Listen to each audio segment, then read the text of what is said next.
20শে ফেব্রুয়ারির সন্ধ্যা কলকাতার হৃদয়ের একাডেমি অফ ফাইন আর্টসের সামনে শুরু হলো ভাষার প্রতি শ্রদ্ধার এক বিশেষ আয়োজন। তথাকথিত ভাষা মঞ্চের সামনে আয়োজন করা হয়েছিল এই অনুষ্ঠানের। নাচ, গান, আবৃত্তি, বাউল সঙ্গীত, নানান পরিবেশনায় ভরে ওঠে মঞ্চ। শিল্পীদের কণ্ঠে ভেসে ওঠে 21-এর গান, আবৃত্তির শব্দে ফিরে আসে ইতিহাসের পাতা। সন্ধ্যা যত গভীর হয়েছে, দর্শকদের ভিড় তত বেড়েছে। প্রতিটি পরিবেশনায় ছিল ভাষা শহীদদের প্রতি শ্রদ্ধা আর বাংলা ভাষার গর্ব।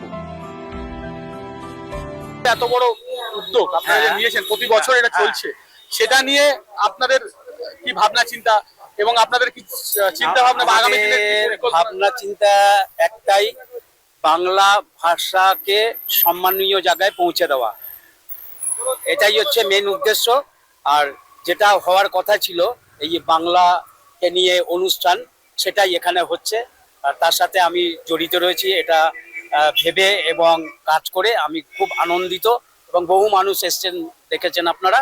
মানে নতুন কোনো ব্যাপার নেই, কিন্তু যেটা নতুন ব্যাপার মানুষের কাছে, যেটা এখনো এই বাংলা ভাষা নিয়ে যেটা অনেকেরই স্বপ্ন ছিল, যে বিভিন্ন দোকানপাট, বাজার হাট, অফিস কাচারি যদি বাংলায় ওই বোর্ডগুলোতে বাংলায় লেখা থাকতো, তাহলে খুব আনন্দ পেতাম। সেটা কিন্তু এখনো হয়নি। ইংরেজিতে নাহলে হিন্দিতে অনেক জায়গায় বাংলায় লেখা থাকে, কিন্তু একটা বাধ্যতামূলক বিষয় যদি হতো প্রত্যেক দোকানে, যেরকম ধরুন ওইখানে দোকানের জন্য নাম রয়েছে, ওই দোকান ইংরেজিতে লেখা, ওটা যদি বাংলায় হতো তাহলে খুব ভালো হতো। সেই স্বপ্নটা এখনো ওটাই হয়নি, করা হয়নি।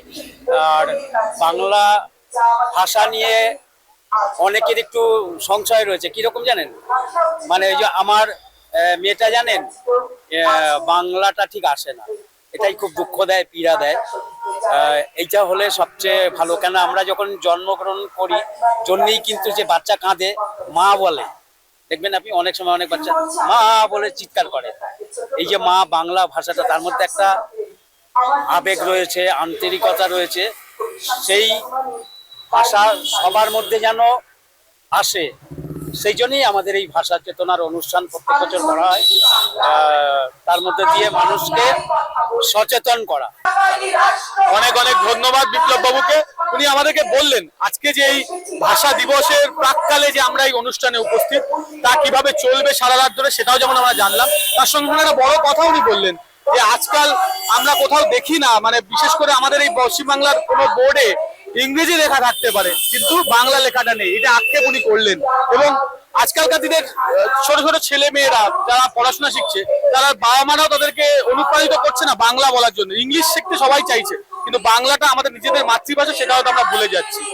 আমাদের চ্যানেলের পক্ষ থেকে আমরা এটা বলবো যে আমরা আমাদের নিজেদের ভাষা দিয়ে যদি আনন্দ বোধ না করি, গর্বিত বোধ না করি, তাহলে কিন্তু আমরা হারিয়ে যাব। এই আমাদের বাঙালি সমাজ হয়তো কোথাও একটা আঘাত আহত হবে। এটা বলেই আমি ইনফোপালস বেঙ্গলের পক্ষ থেকে আমাদের এই অনুষ্ঠান আমরা আজকে কভার করছি। আপনারা আমাদের সঙ্গে থাকুন এবং আমাদের সঙ্গে থাকবেন ইনফোপালস বেঙ্গলের সঙ্গে। সবাই ভালো থাকবেন, সুস্থ থাকবেন।